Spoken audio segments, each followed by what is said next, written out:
എടാ മോനെ, ഞാൻ ചോദിച്ചോട്ടെ, നിനക്ക് ഈ റെസ്റ്റ് വാച്ച് കളസും ഒക്കെ വാങ്ങിക്കാൻ ഒരുപാട് രൂപയായി കാണുമല്ലോ? അഡ്വാൻസ് കിട്ടിയതാ അപ്പച്ച. ഇതാ ബാക്കി 250 രൂപ.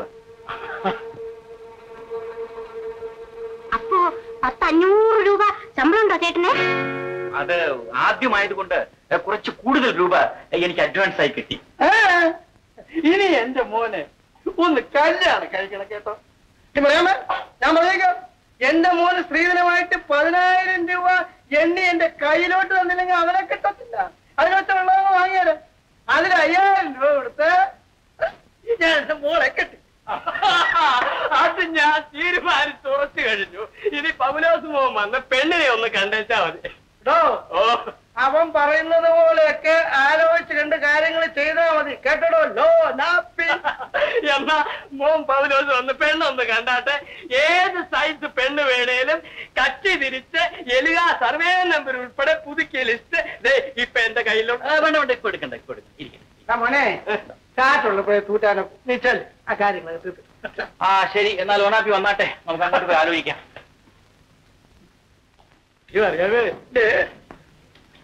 ഈ പെണ്ണിന്റെ തക്കും തരമൊക്കെ എങ്ങനെ ഇരിക്കുന്നു, അതിന്റെ വിശദാംശങ്ങളൊക്കെ ഉണ്ടല്ലോ. നമ്മുടെ മുമ്പ് ചോദിച്ച് മനസ്സിലാക്കാൻ നാണിച്ചിട്ടാ അവൻ അയാളെ വിളിച്ചോണ്ട് പോയത്.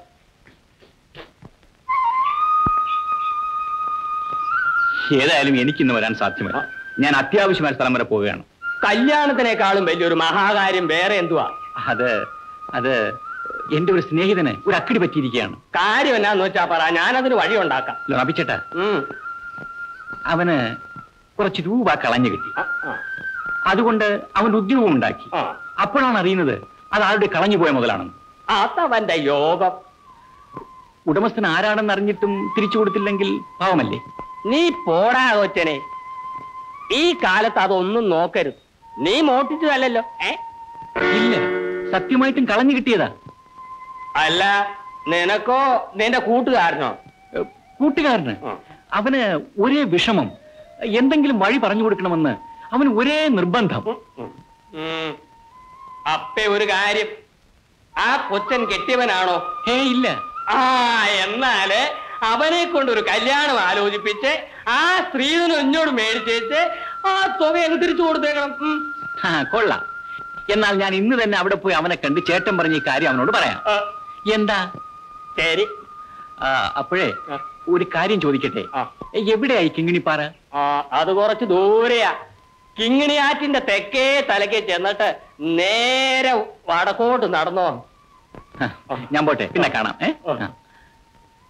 ലൊണപ്പിച്ചേട്ടാ, ഞാനിപ്പോ പറഞ്ഞ ഓരോന്നും അപ്പച്ചനോട് പറയരുത്.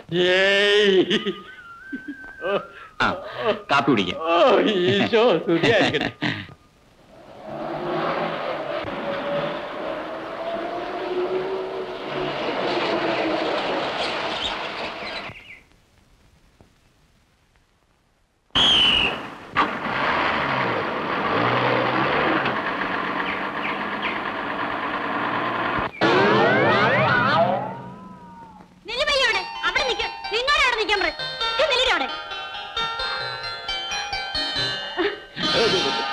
ഇങ്ങോട്ടൊരു പശു കയറുമായിട്ട് ഓടിപ്പോയോ?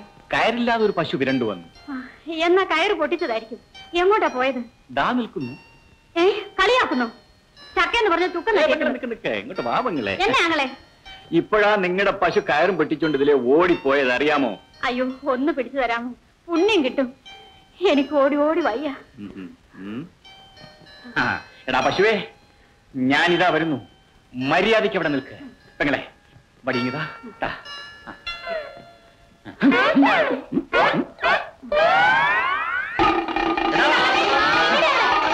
പശു നിൽക്കടാ അവിടെ. എടാ മഞ്ഞമണി, നിൽക്കടാ അവിടെ. അയ്യോ അയ്യോ.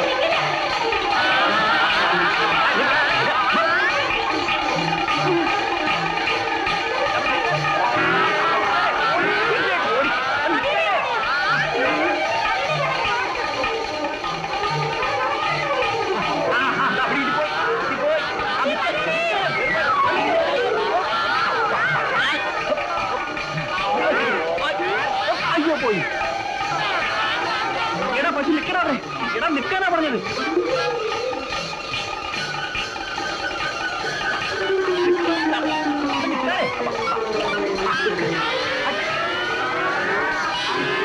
പെങ്ങളെ പിടികിട്ടി.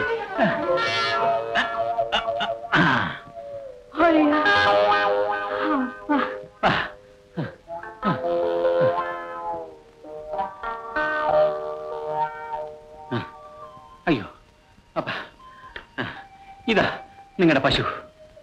കുത്തുവന്നിട്ട് ചെയ്തോ? അല്ല, ആണുങ്ങളെ കണ്ടാൽ കുത്തുന്ന സൈസ് ആണോ ഇത്? ഇല്ല ചേട്ടാ, പഞ്ചപാവമാ. പക്ഷെ ഒരിടങ്ങളുണ്ടായ പിന്നെ ഇങ്ങനെ ഒരേ ഓട്ടമാ.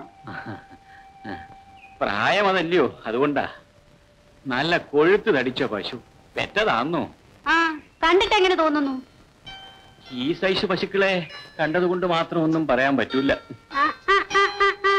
ആള് മോശമല്ലല്ലോ. എടി കണ്ണമ്മ, മോള് നേരെ വീട്ടിലേക്ക് വെക്കോ കേട്ടോ. വേഗം പോ. ചേട്ടൻ എവിടുന്ന് വരുന്നു? ഞാനല്പം തെക്കുന്ന് വരിക. പേരെന്താ? ലീനാമ്മ. ചേട്ടന്റെ പേര്? പൗലൂസ്. ലീനാമ്മയുടെ വീടെവിടെയാ? ഇവിടെ അടുത്താ, പണിക്കരയത്ത്. പണിക്കരയത്ത് റപ്പേൽ. എന്റെ അപ്പനാ. അപ്പൻ എന്താ ജോലി? തോട്ടത്തിൽ കൂലിപ്പണിയാ. അപ്പനുണ്ടോ വീട്ടില്? എനിക്കൊന്ന് കാണണം. വേണ്ട ചേട്ടാ, അപ്പനെ കാണണ്ട. അപ്പൻ എപ്പോഴും കുടിയാ. ഒരു ലക്കുമില്ലാതെ വരുന്നവരെയൊക്കെ ചീത്ത പറയും. ഓഹോ, അത്ര വലിയ കുടിയനാണ്? നല്ല സ്വഭാവമായിരുന്നു അപ്പന്.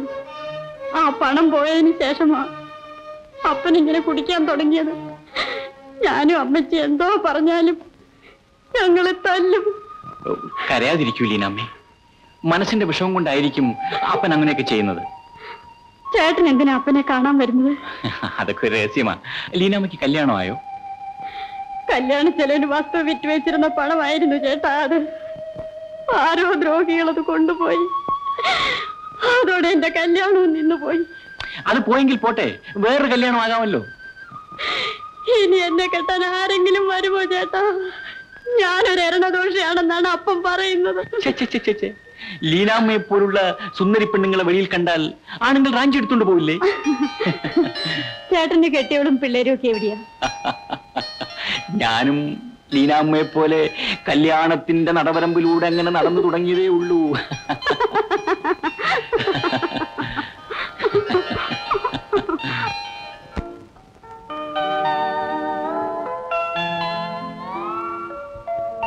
ഇതാണ് കുറുക്കുവഴി. എത്ര മനോഹരമായ സ്ഥലം. ഇവിടെ ആരുമില്ല, നമ്മൾ രണ്ടുപേരും മാത്രം. എനിക്ക് ലീനയോട് എന്തൊക്കെയോ പറയണമെന്ന് തോന്നുന്നു. പിന്നെ എന്തിനാണ് മടിക്കുന്നത്? പറയണം. ലീന വരൂ, നമുക്കത് അവിടെ ഇരിക്കാം.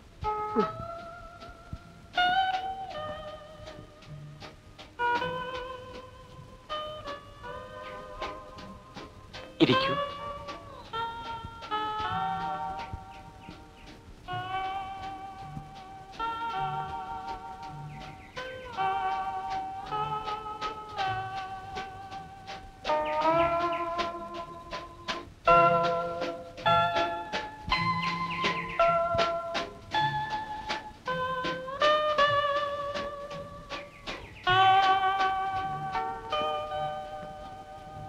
എന്താ സൂക്ഷിച്ചു നോക്കുന്നത്?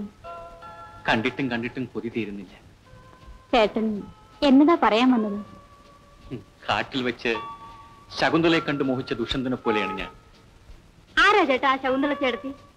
ക്രിസ്ത്യാനിയാന്നോ? ഒരാശ്രമ കന്യ, ലീനയെ പോലെ മനം മയക്കുന്ന ഒരു മാലാഖ. ശകുന്തള ചേട്ടത്തിയെ ദുഷ്യന്തൻ ചായൻ എന്നാ ചെയ്തു? ദുഷ്യന്തൻ കാട്ടിൽ വേട്ടയ്ക്ക് വന്നു. ശകുന്തളയെ കണ്ടു, ഇഷ്ടപ്പെട്ടു. രണ്ടുപേരും സ്നേഹിച്ചു. അവിടെ അപ്പൻ മൂക്കുമുട്ട കുടിച്ചേച്ചു വന്ന് ദുഷ്യന്തന ചായനെ പൊതിരെ തല്ലി കാണൂലേ? ഇല്ല, വിവരമറിഞ്ഞ കണ്ണു മഹർഷി അവരുടെ വിവാഹത്തിന് സമ്മതിച്ചു.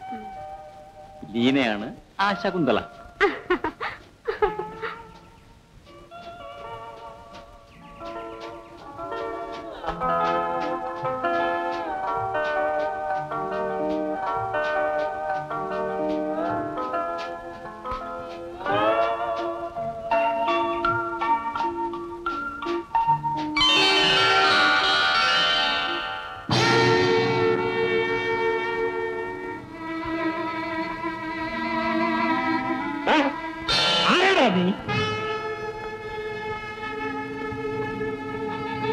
അവിടെ എടാ വരാനാ പറഞ്ഞത്. പിന്നാരം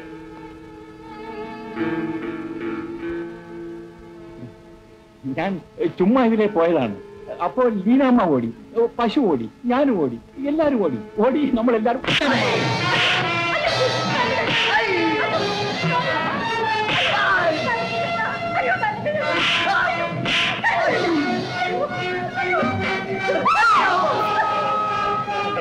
പെണ്ണിനെ കയറി പിടിക്കാൻ വന്നിരിക്കുന്നു. പിന്നെ ഇവിടെ എങ്ങാനും കണ്ടുപോയാൽ നിന്റെ കുടയെടുക്കും. തിരിച്ചു നോക്കരുത്.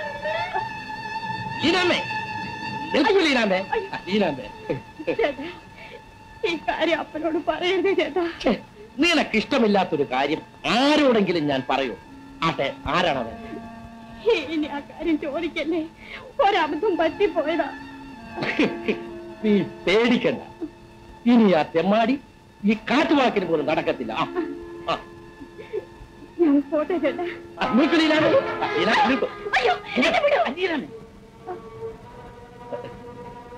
ഇവിടെ നടന്ന സംഭവം ഒന്നും ഞാൻ റപ്പേലിയത്തോട് പറയത്തില്ല കേട്ടോ. ചേട്ടന് ദൈവം നമ്പരാൻ അനുഗ്രഹിക്കും. ഞാൻ ആ പശുവിനൊന്ന് പിടിച്ചു കേട്ടിട്ട്. എന്തിനെ കേട്ടാലും ഞാനിവിടെ ഇല്ലേ. ഞാൻ പോട്ടെ ചേട്ടാ. ലീനാമേ,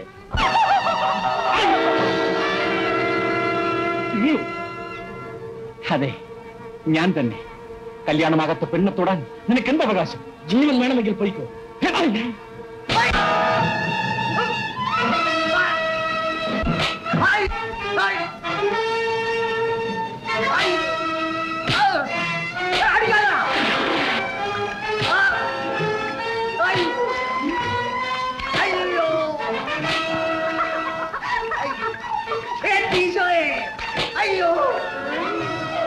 അയ്യോ മതി ചേട്ടാ, സാധനം ചത്തുപോകും.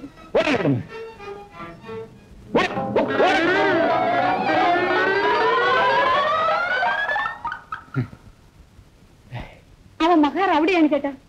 ഞാൻ കാരണം എന്റെ ചേട്ടൻ തല്ലുകൊള്ളേണ്ടി വന്നില്ല. സാരമില്ല, ഈ അടി കാരണം നമ്മുടെ പ്രേമത്തിന്റെ അസ്ഥിവാരം, അതായത് ഫൗണ്ടേഷൻ ഒന്ന് ഉറച്ചു.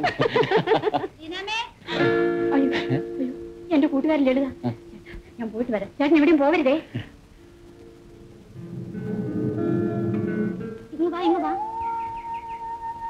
ആരാടി ആ പൂവാലൻ? അമ്പേ, ഇവളുടെ ഒരു കണ്ണം. ആണുങ്ങൾ എവിടെയുണ്ടോ അവരുടെ മുഖത്താ.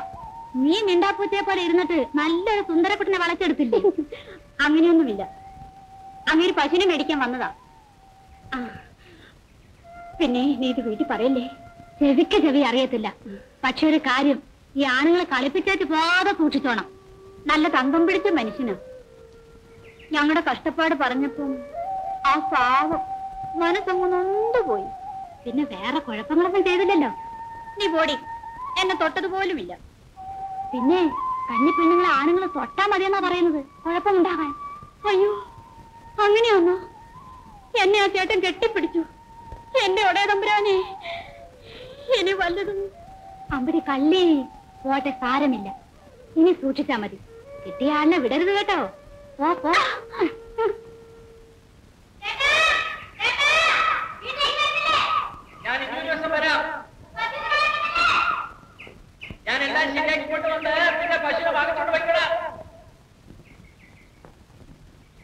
നിങ്ങളൊക്കെ വലിയ ആള്. ഞങ്ങൾ ആരും മനുഷ്യരെ കണ്ടിട്ടില്ല. ഇത്ര വലിയ അവസ്ഥയാണ്. വീട്ടിലേക്ക് വരികയും വേണ്ട, എന്നെ കാണുകയും വേണ്ട. ഒരവസ്ഥക്കാരൻ.